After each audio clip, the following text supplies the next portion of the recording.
എടുത്തു കുറച്ച് ക്ലോസപ്പിൽ എടുക്കണം. ഓ അറിയാം, എനിക്കറിയാം. ചേർത്തില്ലേ വലുതായിട്ട്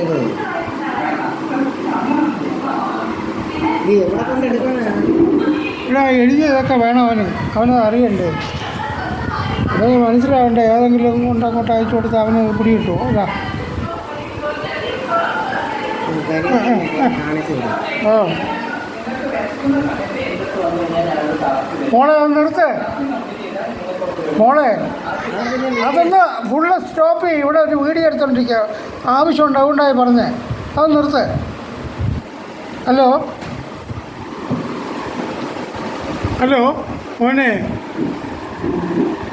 ഇതാണ് നെയ്ക്കുമ്പളങ്ങ. അതിനകത്ത് നെയ്ക്കുമ്പളങ്ങ പലതരത്തിലുണ്ട്. എന്നാലും ഈ നെയ്ക്കുമ്പളങ്ങ ഈ ഒരു ടൈപ്പിലേ കാണുള്ളൂ. ഇതിൻ്റെ പുറത്ത്, ഈ കുമ്പളങ്ങയുടെ പുറത്ത് ആ പൗഡറല്ല, സിമെൻറ്റ് പൂശിയ പൗഡറും സിമെൻറ്റ്, വെള്ള കളറ് പൗഡറോ സിമെൻറ്റോ പൂശിയതുപോലെ കാണും.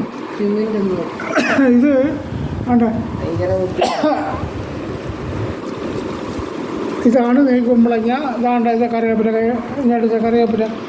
ഇതാ കറിവേപ്പില എന്ന് പറഞ്ഞാൽ ചിലപ്പോൾ കുറച്ചുകൂടെ വലുതായിട്ടൊക്കെ കാണും. വേണ്ട, ഇതാ കറിവേപ്പില.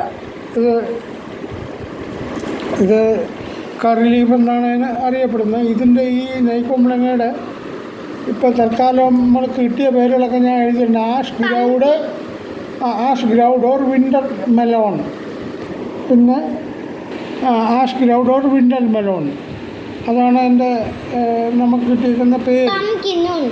അപ്പോൾ ഇതാണ് സംഭവം. ഇത് വേറെ ഇതുപോലത്തെ കുമ്പളങ്ങകളൊക്കെ ഉണ്ട്. കാരണം എന്ന് വെച്ചാൽ നീളമുള്ളതൊക്കെ ഉണ്ട്.